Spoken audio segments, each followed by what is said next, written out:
72, muy bien.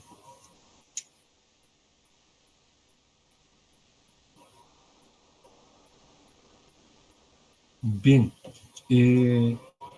como lo hacemos recurrentemente, les presento, buenas noches José, les presento un saludo afectuoso y mis votos sinceros porque ustedes estén bien, ¿verdad? Recurrentemente hacemos esta reflexión y una invocación para que nos tutelen como individuos. Buenas noches, licenciado, compañeros. Buenas noches, mucho gusto saludarla. Y a Oscar se llama usted, ¿verdad? Y a Oscar Ricardo.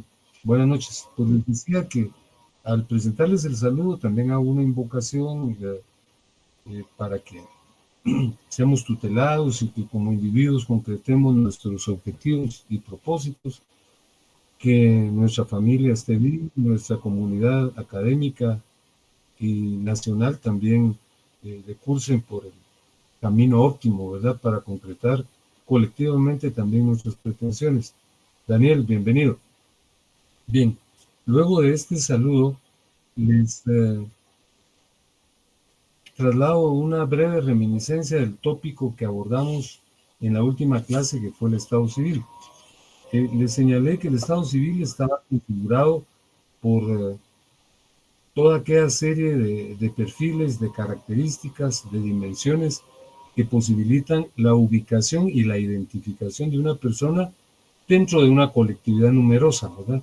Entonces, esos perfiles, esas circunstancias, esas condiciones son el nombre, el domicilio, la nacionalidad, la profesión, etcétera, ¿verdad? Y le señalé que esa es una definición correcta, porque reitero, la sumatoria de todos esos factores posibilitan la identificación y la ubicación de las personas dentro de la sociedad. Sin embargo, les señalaba que en relación a nuestra legislación, el Estado Civil se constriñe a determinar si somos casados, si somos solteros, si somos viudos o si estamos unidos de hecho. En doctrina a esta dimensión se le llama estado de familia. Luego hablamos de las características del Estado Civil señalando que es extrapatrimonial, es decir, no es pecuniario. Nosotros no podemos vender ninguna de las condiciones o de factores o dimensiones que conforman el Estado Civil. Es de orden público porque hay una regulación específica que norma al Estado Civil y es general y abstracta como la ley, ¿verdad? Es valedera para todos, no existe disposiciones particularizadas en torno a esto. Y finalmente dijimos que es imprescriptible, lo cual quiere decir que no adquirimos mediante el tiempo, mediante el transcurso del tiempo, ninguna de esas características. Yo les ejemplifiqué con el artículo 620 del Código Civil, que regula la prescripción positiva o adquisitiva, que es la usucapión, mediante el transcurso de 10 años y otros elementos que deben observarse y cumplirse, podemos adquirir la propiedad de un inmueble. O bien, el transcurso del tiempo también posibilita la pérdida de derechos. Les ejemplifiqué con el artículo 1514 del Código Civil, en donde se establece que prescriben en 2 años los sueldos, salarios y jornales que no se han cobrado, ¿verdad? Entonces, luego hablamos de las acciones de Estado. Dijimos que las hay de 3 tipos: constitutivas, que son las que hacen surgir una condición novedosa, como por ejemplo cuando nace un niño o cuando una persona cumple los 18 años y se convierte lógicamente en un ejecutor de sus propias acciones. Son modificativas las que varían o transforman las ya existentes. Ejemplificamos con la adopción, ¿verdad? Y finalmente hablamos de las extintivas, señalando que son aquellas que extinguen o hacen desaparecer alguna de estas dimensiones. Señalamos que hay 2 corrientes, 2 criterios en torno a este punto. Algunos autores señalan que no hay acciones extintivas. ¿Cómo no? Dicen algunas personas. ¿Y el divorcio? El divorcio es una mecánica de transformar a una persona que estaba casada otra vez en soltera. Entonces se les ubica dentro de las que provocan una reforma, una mutación. Y la otra opinión, el otro criterio es el que asegura que la única acción extintiva es la muerte, que posibilita el trámite de los procesos sucesorios. Luego hablamos del registro del Estado Civil y dijimos que el mismo había surgido pues, hacía muchos siglos. Hablamos del libro Números, cuando Aarón y Moisés hacen un registro de las personas que estaban dispuestas para el combate. Hablamos de los romanos, de César Augusto, que hacía censos, y ejemplificamos con el nacimiento de Jesús. Luego hablamos de las dos instituciones coloniales que practicaron los españoles, que fueron el repartimiento y la encomienda, que imponían que se hiciera un registro de las personas que se encomendaban, ¿verdad? O que se repartían. Y señalamos que el registro eclesiástico, el de la Iglesia Católica, es el antecedente del registro civil, porque la Iglesia Católica hacía cómputo de las personas que recibían ciertos sacramentos, ¿verdad? De las personas que estaban casadas, de los que estaban bautizados, confirmados, de quienes hacían la primera comunión, y llevaba un registro de las personas que pertenecían a esa confesión. Pues el único detalle que era poco conveniente era el hecho de que ahí solo los católicos eran registrados. Luego surgió el registro civil en 1877 y luego el RENAP, que es el registro nacional, en donde está configurado el control de los actos del Estado civil de las personas. Pues hoy vamos a hablar de un tema que les presento a continuación. ¿Qué pasó?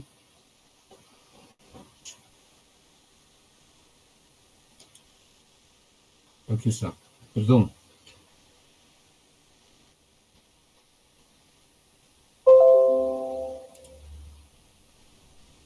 Ya lo tienen en la pantalla.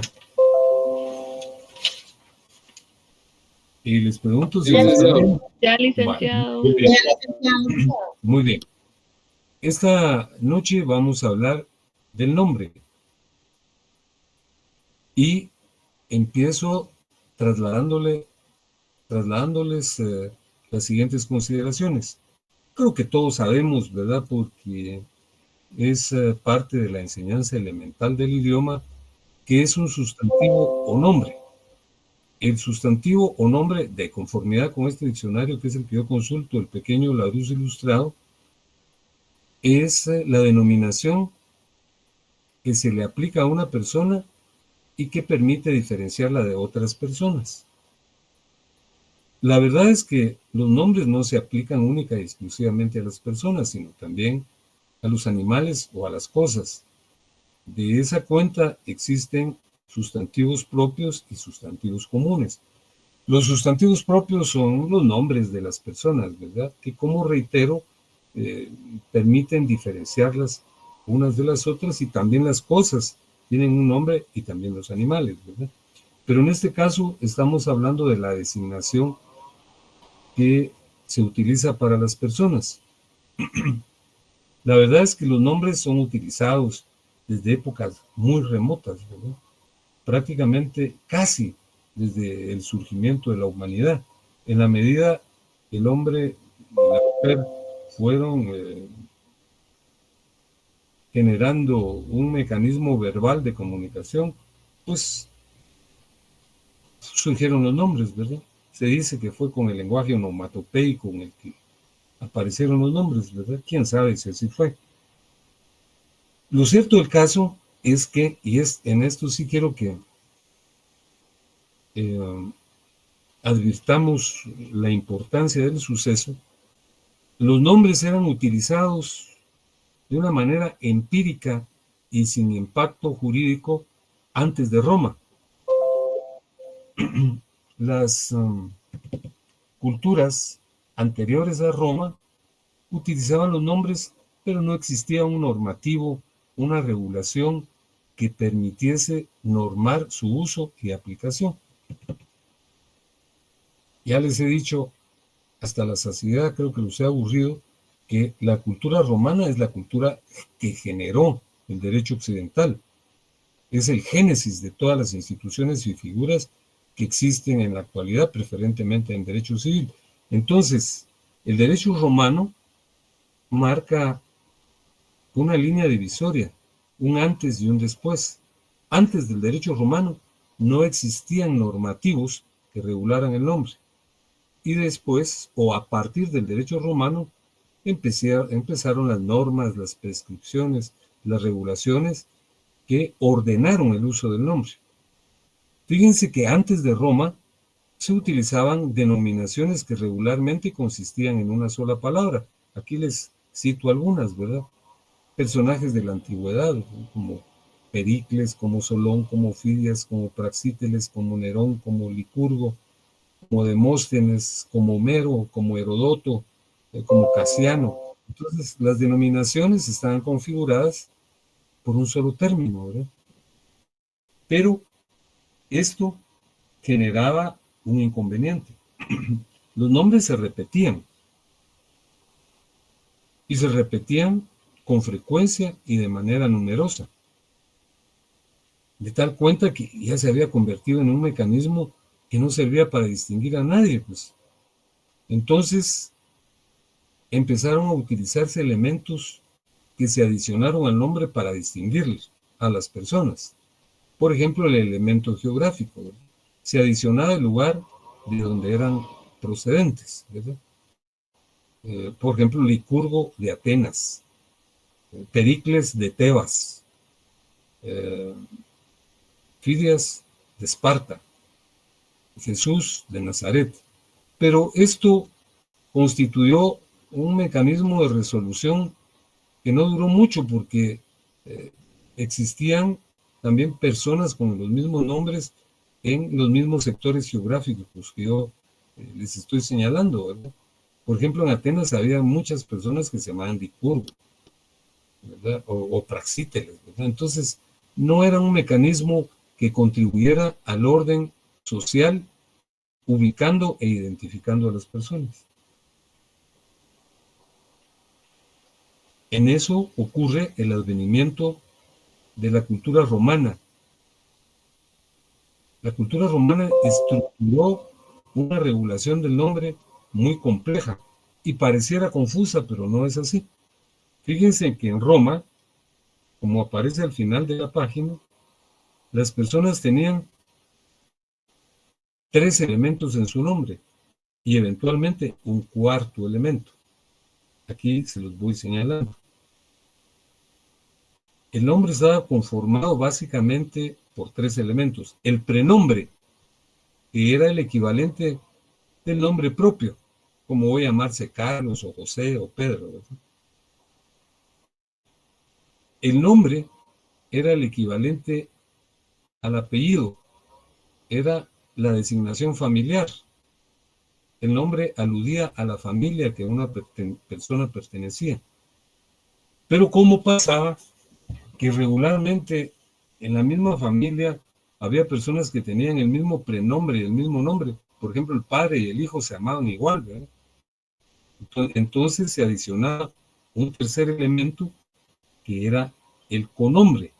Entonces ya se establecía una diferencia, por ejemplo, si el padre y el hijo se llamaban igual, tenían el mismo nombre propio, el mismo apellido, se adicionaba un tercer elemento, que era el conombre.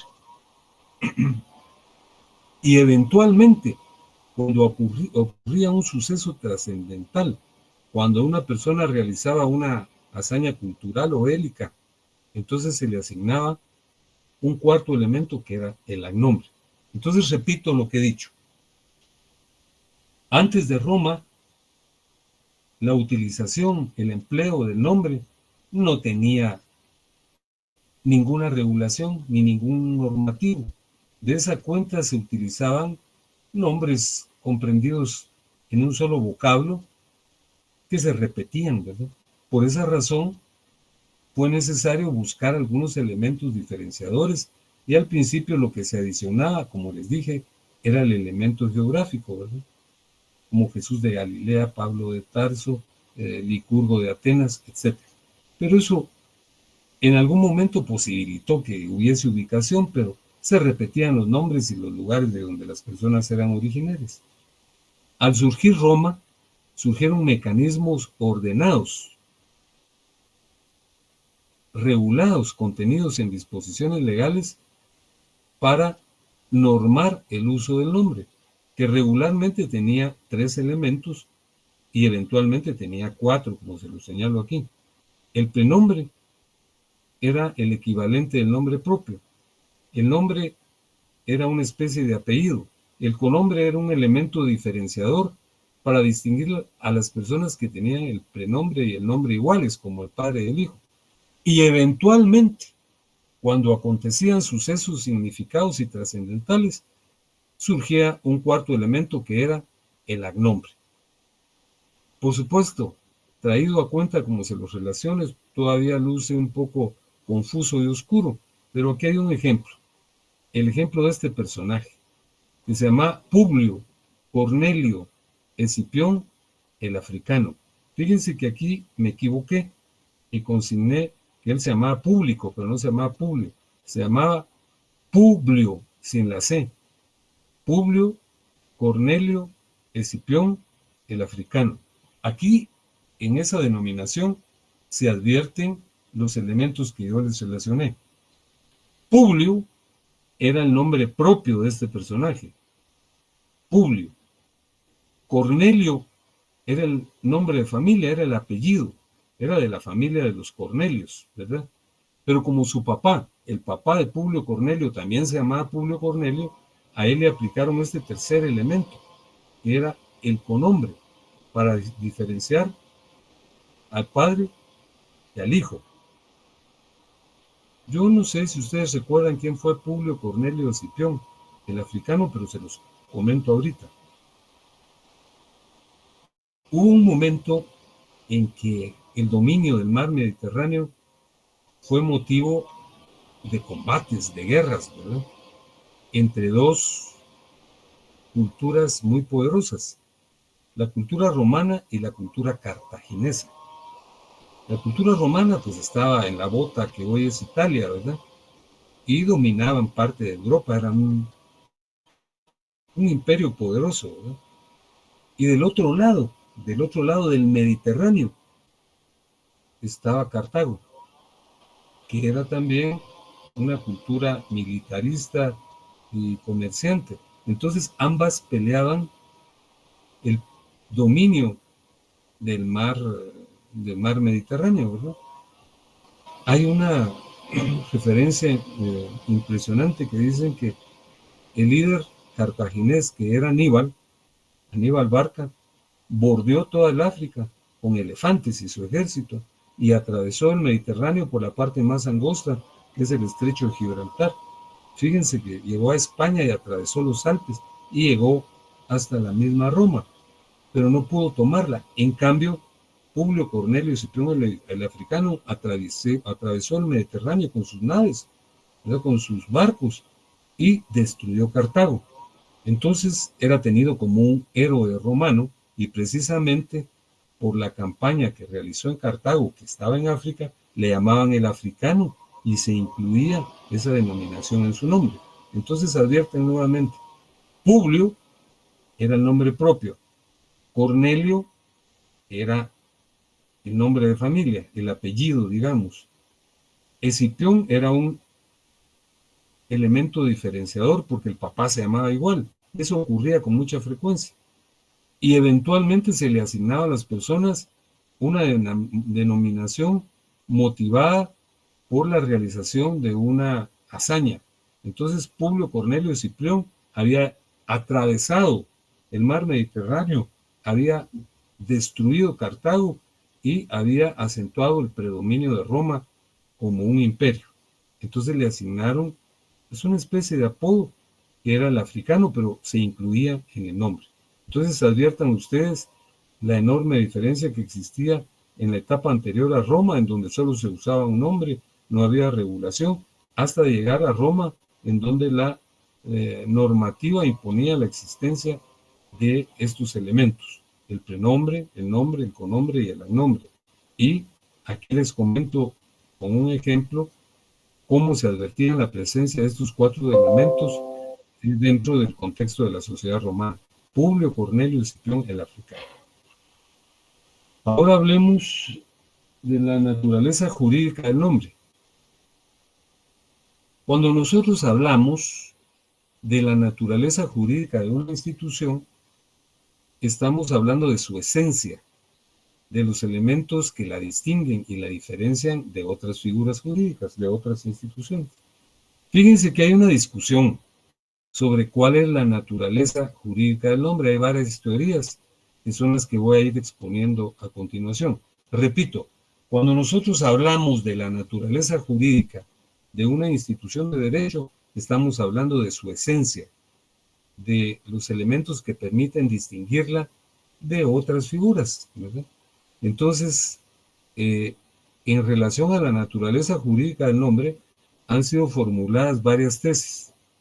Primero está la teoría de la propiedad, 3.1. Según esta teoría, el nombre le corresponde a la persona en propiedad, así como le corresponde su casa o su vehículo, ¿verdad? O su celular, así le corresponde el nombre. Y esto lo corrobora el empleo de ciertas denominaciones, ¿verdad? Yo hablo de mi nombre, aludiendo a la propiedad, o de tu nombre, o de vuestro nombre. Entonces pareciera en efecto que fuera una relación de propiedad, pero como ya lo explicamos cuando hablamos del Estado civil, el nombre es una categoría jurídica, no es un bien. Yo no puedo vender mi nombre e ir a comprar otro inmediatamente.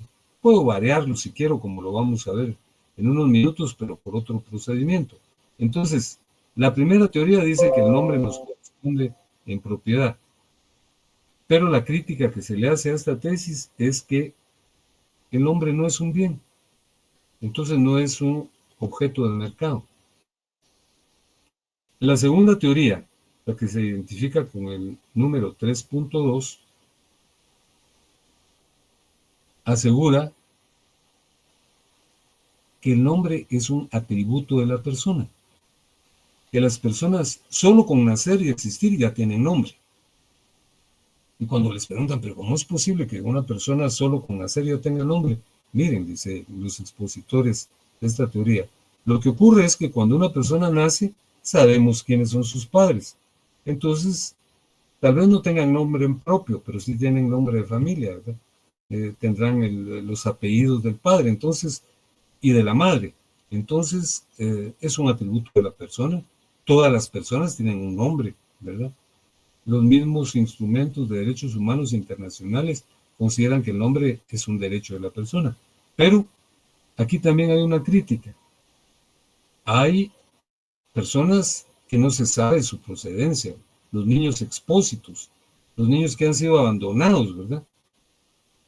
Y que se desconocen quiénes son sus padres.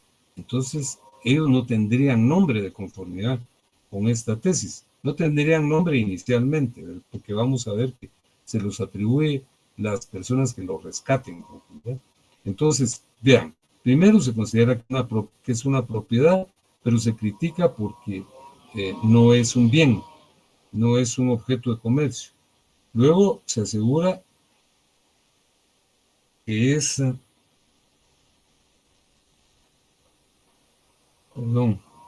luego se asegura que es un atributo de la persona, afirmándose que todas las personas tienen nombre, pero aquí se señala que hay excepciones. Los niños abandonados en un primer momento, al ignorarse quiénes son sus padres, pues no tendrían la denominación derivada de los apellidos de los niños. Luego aparece una tercera teoría, que es la más aceptada, que afirma que el nombre es un mecanismo de policía civil, es decir, es un mecanismo de control que ejerce el Estado. Y pareciera ser que en efecto así es, ¿verdad? Repito que es la tesis más aceptada, ¿verdad? El nombre se utiliza para identificarnos, para cobrarnos impuestos, para cobrarnos multas. Lo utilizamos, o mejor dicho, lo utiliza el Estado como un mecanismo de control, y por esa razón se afirma que es un mecanismo de policía civil. Otros afirman que es un derecho de familia, y en efecto también lo es, ¿verdad? Mediante el nombre conocemos nuestra genealogía. Hay apellidos que nos indican hasta el lugar de donde procedemos, ¿verdad? Yo les ejemplificaba en la sección precedente que, por ejemplo, el apellido Cordón es propio de un sector de Guatemala, de Chiquimula y Zacapa, ¿verdad? O, por ejemplo, el apellido Orozco es propio de San Marcos, ¿verdad? Y así sucesivamente. Entonces, mediante el apellido, mediante el nombre, conocemos de dónde procedemos, quiénes son nuestros papás, quiénes son nuestros abuelos, etcétera. Entonces adviertan, pues, hay varias teorías que pretenden explicar la naturaleza jurídica del nombre. La primera lo considera que es una propiedad, se refuta porque se advierte que no es un bien.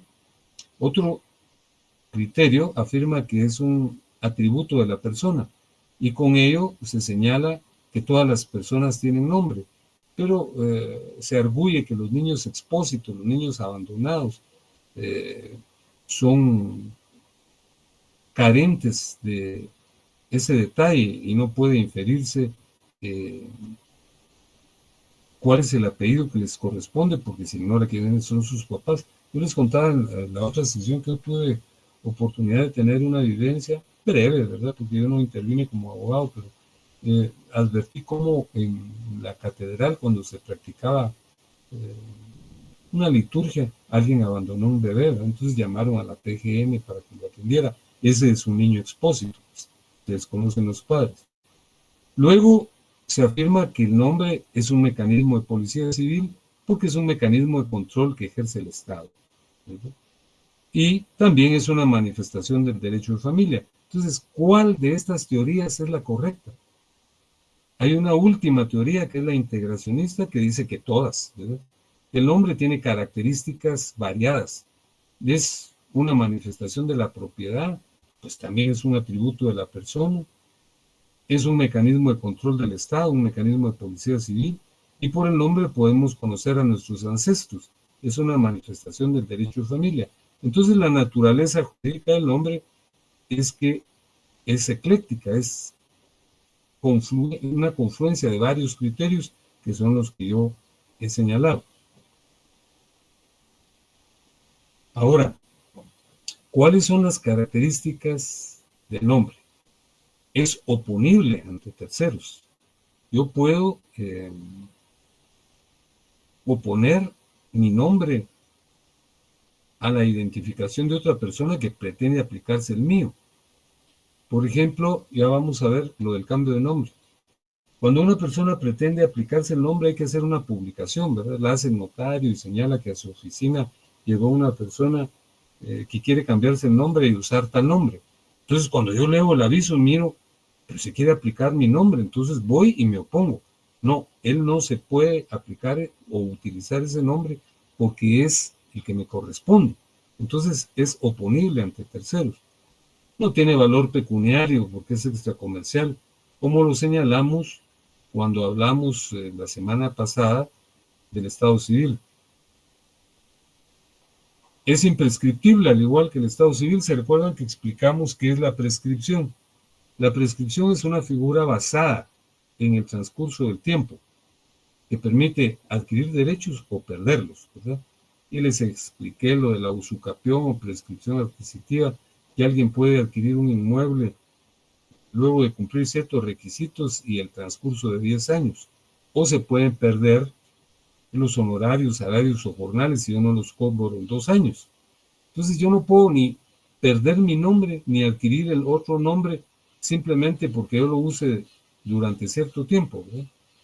En efecto, como ya lo dijimos, el nombre expresa una relación familiar y es obligatorio. Fíjense que en relación al seudónimo y al sobrenombre, son dos manifestaciones que alteran la identificación de las personas, ¿verdad? Y realmente creo yo que es inconveniente usarlas. porque propician confusión, ¿verdad? El seudónimo es una denominación que se aplica a una persona. Generalmente lo utilizan los artistas, aquí como se los estoy señalando, y a veces algunos deportistas o políticos, pero más los artistas, ¿no? Se cambian de nombre y usan un nombre eufónico que tenga más impacto en la colectividad, ¿verdad? Regularmente la mayor parte de personas que decursan en el ámbito artístico utilizan un nombre que tenga esas características, ¿verdad? Fíjense que hace una semana o 2 semanas creo que había una cantante que era muy conocida, ahora ya no lo es tanto, que se llama Doña Daniela Romo, de seguro ustedes la han oído cantar, tenía canciones muy bonitas. Entonces se murió un miembro de su familia o algo así. Entonces yo vi que no se llamaba Daniela Romo y le preguntaron por qué usaba ese nombre. Pues porque impactaba, el mío no hubiera sido bien acogido. Ese es un seudónimo, el que se atribuye a una persona y que posibilita su difusión con ciertos fines, generalmente de la índole que yo les acabo de describir. Entonces fíjense que el seudónimo no está prohibido. Y como de conformidad a la Constitución todos podemos hacer lo que la ley no prohíbe, pues se utiliza, pero propicia confusión, genera ambigüedad, ¿verdad? Propicia desorden, ¿verdad? Ahora el sobrenombre, alias o apodo, en derecho civil no se cita, ni se menciona, ni se regula, pero en el derecho penal sí. En la primera declaración se consigna el nombre, la profesión, el oficio y el alias, ¿verdad? Entonces, generalmente el alias o el apodo, el sobrenombre, es una denominación que alude a cierta característica de las personas y regularmente es una denominación grotesca, así como lo consigno ahí. Por ejemplo, a los que somos morenos nos dicen negros, si bien nos va o nos dicen de otra manera. Si somos chaparros nos dicen de una manera también que alude a nuestra corta estatura. Si somos de pelo muy lacio, en oposición al pelo rizado, pues nos dicen espinudos, etcétera. Entonces el sobrenombre tiende a ser grotesco y el reconocimiento que se hace del mismo es preferentemente en el derecho penal, en la primera declaración. Ahora les pido, si fueran tan amables, que abramos nuestro código para referirnos a la regulación legal del nombre, a partir del artículo 4. Licenciado, perdone, buenas noches. Sí, muy buenas noches. ¿Usted me quiere preguntar algo?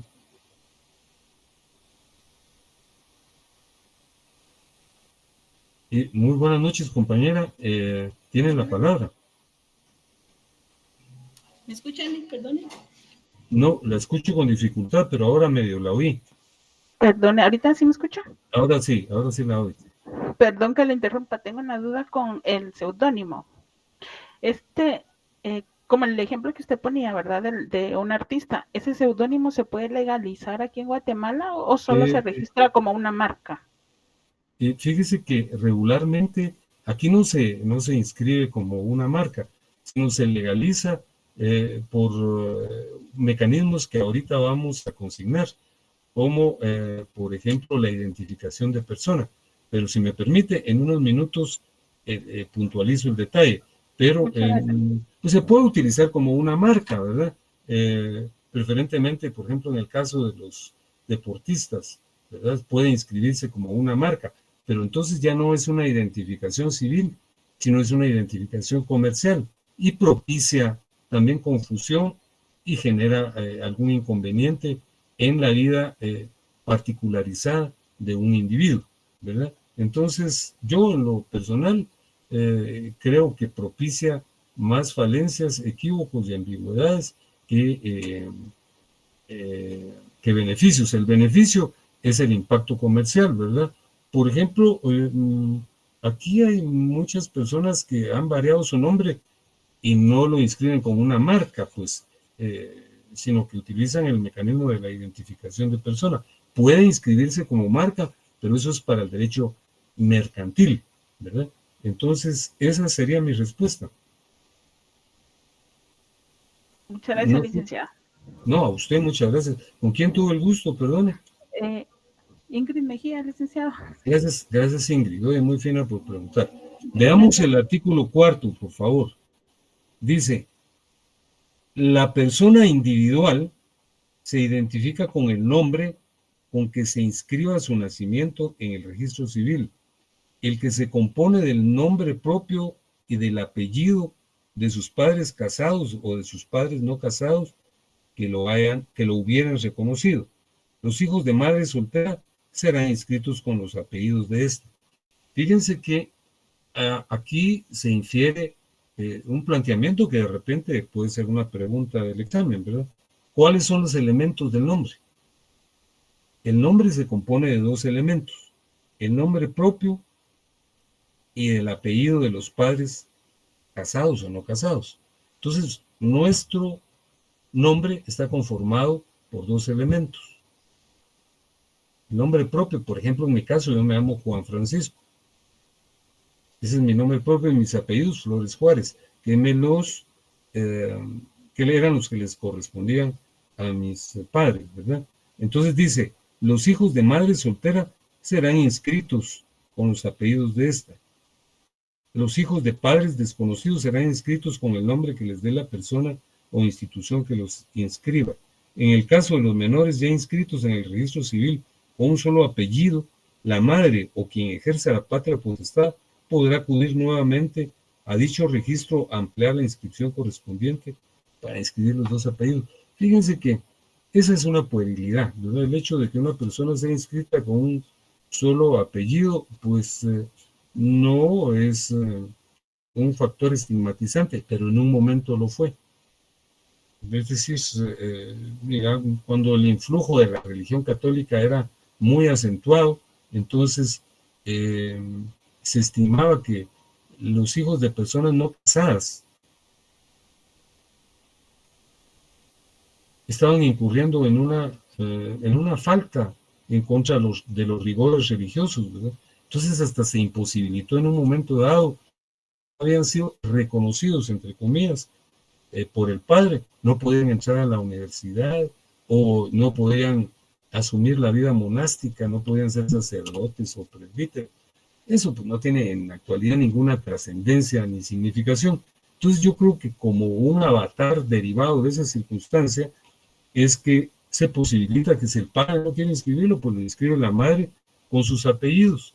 Y si en un momento lo inscribió solo con un apellido, después dice el último párrafo que puede acudir al registro y asignarle su otro apellido. Como les repito, eso en un momento dado, de conformidad con la hermetizada y radical y profana y primitiva concepción religiosa, constituía, entre comillas, un pecado, ¿verdad? Entonces no podía accederse a ciertos niveles de la interrelación humana, como no ingresar a ciertas instituciones, pero ahora eso no tiene ninguna trascendencia, pero de todas maneras está regulado que la madre soltera puede inscribir a sus hijos con sus dos apellidos, ¿verdad?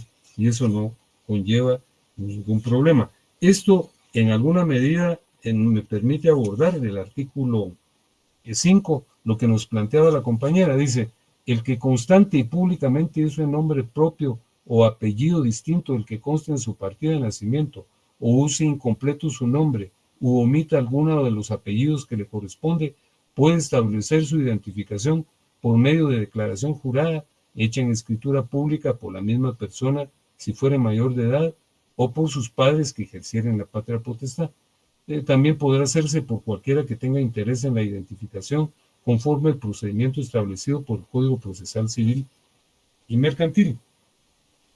Fíjense que tal y como nos comentaba la compañera, hay algunos artistas, productores o escritores que crean personajes. Y estos personajes, como son propiedad intelectual, pueden inscribirse como tales y su uso está sujeto a las normas de la propiedad, ¿verdad? Es exclusivo de quien lo escribió. Por ejemplo, el caso, para decir algo, que es lo que se me viene a la mente, es el caso de, ¿quién? De Chespirito, hay sus personajes, no me recuerdo cómo se llamaba. Ay, bueno, el mero Chespirito creó toda esa recua de personajes, ¿verdad? A Kiko, a la Chilindrina. Entonces, él los inscribió y tenía la tutela allá en el registro de la propiedad industrial mexicana. Aquí, por supuesto, se pueden inscribir como marca, yo tengo alguna duda, pero como pertenencia de quien los ha creado dentro del ámbito de la propiedad intelectual, así como cuando uno escribe un libro, ¿verdad? Entonces el libro posibilita que uno preserve sus derechos, así como dicen en la parte inicial de los libros, todos los derechos corresponden al autor, y los inscriba como una manifestación de la propiedad industrial, que ya la estudiaremos en un momento. Pero si no lo hace, entonces eso sí posibilita, al margen de las circunstancias meramente mercantiles, problemas, ¿verdad? Yo por eso, fíjense que les formulo una recomendación, que ustedes de seguro ya la han aplicado a sus vidas. Nosotros debemos utilizar nuestro nombre completo, porque eso posibilita muchas dificultades. Por ejemplo, fíjense que yo recuerdo muy bien que hace muchos años, cuando yo fui candidato a decano, luego fui decano, me acuerdo que dentro de el proceso de promoción de la candidatura, yo utilizaba el nombre con el que la gente me conoce. Yo me llamo Juan Francisco, y a los franciscos nos dicen Panchos. Entonces, el nombre con el que yo soy conocido en el contexto académico, en el contexto familiar, o en el contexto, en otro contexto como el deportivo, es Pancho Flores, ¿verdad? Hasta mis nietos me dicen Pancho. Entonces yo me recuerdo que me promovía en la campaña electoral, como vote por Pancho Flores, ¿verdad? Entonces, alguien me advirtió, eso puede ser un problema, me dijo, porque vos no te llamas así, vos te llamas Juan Francisco Flores Juárez. Entonces, tal y como lo dice acá, cuando uno varía su nombre, omite un nombre o omite un apellido, debe concurrir a la oficina de un abogado y hacer una declaración bajo juramento, que todos los nombres le corresponden a la misma persona y se hace una anotación al margen de la inscripción. Entonces, por ejemplo, en mi caso decía Juan Flores Juárez, Juan Francisco Flores Juárez, Pancho Flores Juárez, y no me acuerdo cuáles otros. Son designaciones, denominaciones, nombres que corresponden a una misma persona. Entonces, fíjense que si nosotros usamos nuestro nombre apocopado, ¿verdad? Excluimos un apellido o un nombre, eso puede generarnos problemas. Y les presento un ejemplo y les hago una recomendación. Por ejemplo, es muy conveniente que después de cada semestre que ustedes aprueben todas las clases que corresponden, pidan una certificación y que adviertan que en la certificación esté consignado sus nombres y apellidos completos. Porque fíjense que yo he advertido que en algunas oportunidades, ahora no tan frecuentemente, ¿verdad? Se ha sido muy flexible. Ya casi para el momento del examen técnico profesional, el oral, se hace una revisión del expediente y puede ser que alguien diga, miren, esta no es la misma persona, porque esta persona se llama José Carlos Pérez Chávez, pero aquí hay unas certificaciones que son de José Carlos Chávez, otras que son de Carlos Chávez. Mejor suspendamos el examen hasta que dirimamos si es la misma persona. Claro que es una actitud exagerada y, como les repito, en las últimas épocas ya no se ha dado, pero yo por lo menos conozco 3 casos de situaciones que se dieron, ciertamente hace varios años. Entonces yo creo que lo más correcto, lógico, conveniente, adecuado, pertinente, es usar nuestro nombre completo, ¿verdad? Para evitar problemas, nuestro nombre o nuestros nombres, ¿verdad? Claro, hay personas que tienen un montón de nombres. Yo recuerdo el caso de un personaje de la vida pública, de don Asisclo Valladares, que él es conocido como Asisclo Valladares, pero tiene como 6 o 7 nombres, ¿verdad? Pedro, Andrés, Alejandro, Asisclo. Entonces, pero él hizo también un reconocimiento, una declaración jurada de identificación de personas y utiliza el nombre de Asisclo Valladares, ¿verdad? Y podría yo citarles algunos otros ejemplos, ¿verdad? Ahora, en relación al cambio de nombre, este está regulado en los artículos 6 y 7, y yo les pido que por favor leamos. Dice el artículo 6, las personas no pueden cambiar su nombre sino con autorización judicial. Es decir, sí pueden cambiarlos siempre que cuenten con autorización judicial. La persona a quien perjudique un cambio de nombre puede oponerse a la pretensión del solicitante en la forma que dispone el Código Procesal Civil y Mercantil. Esto está regulado en el Código Procesal Civil el procedimiento. Es decir, hay personas que quieren cambiarse de nombre por circunstancias a veces poco significadas, ¿no?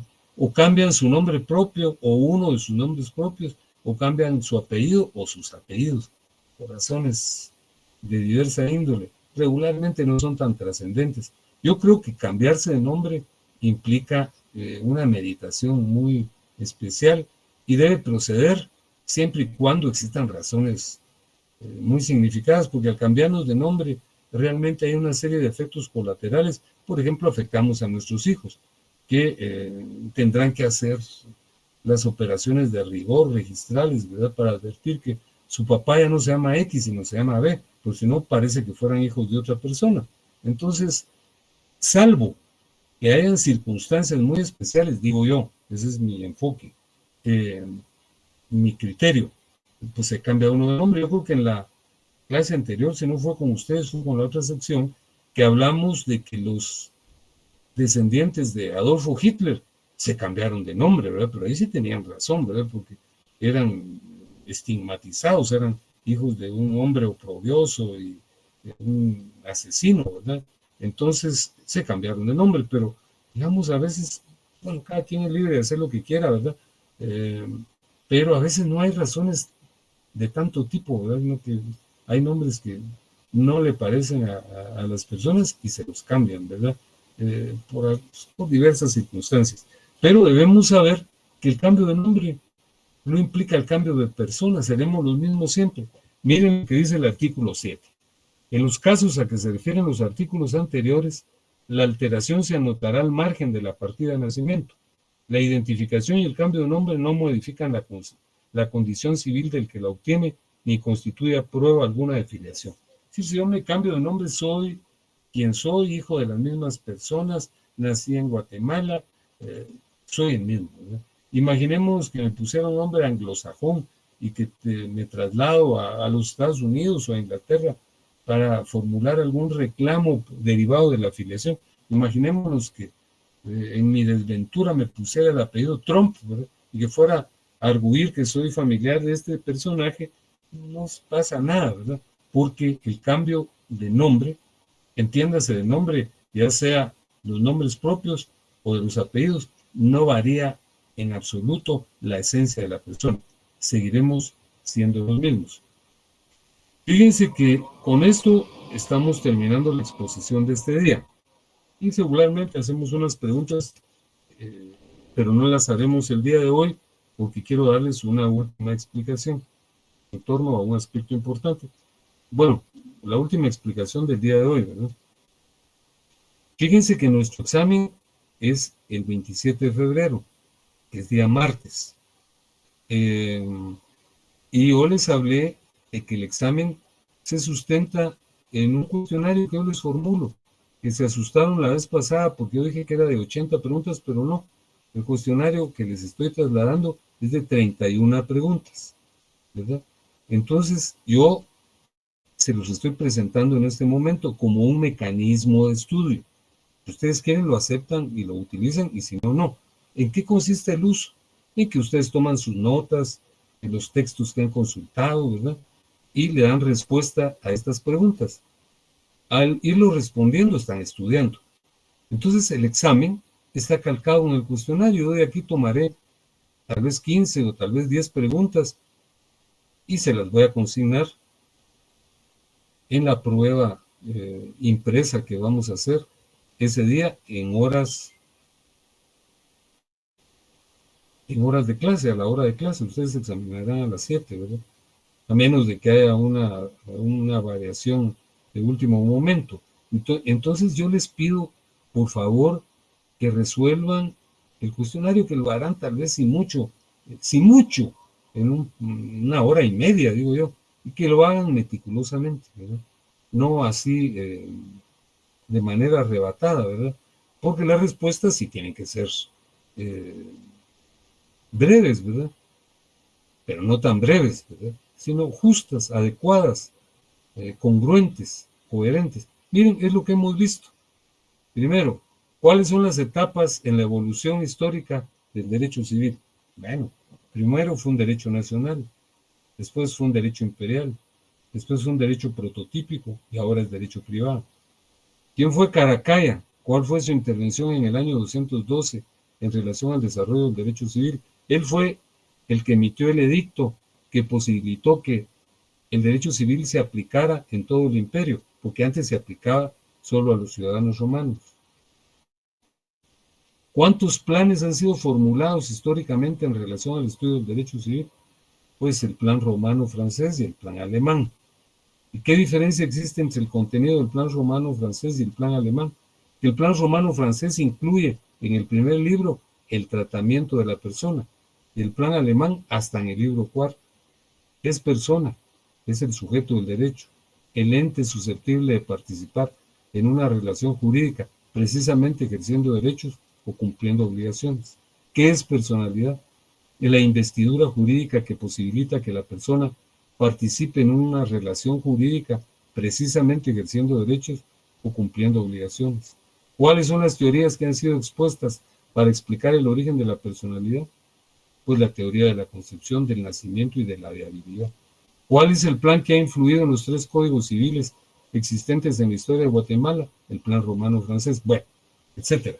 Entonces, el punto de la recomendación es que ustedes contesten su cuestionario con dedicación, que no lo vayan a hacer 2 horas antes del examen, ¿verdad?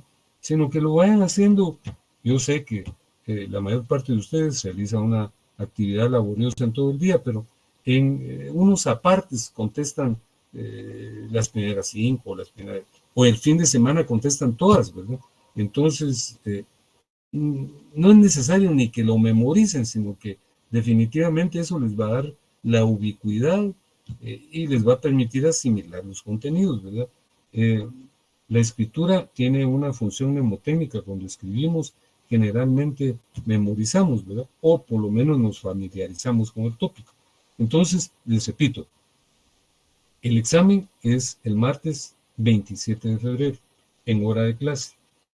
Es presencial, porque alguien me estaba preguntando en la otra sección que sí, a qué horas íbamos a mandar el código, la contraseña. No, es presencial, ¿verdad?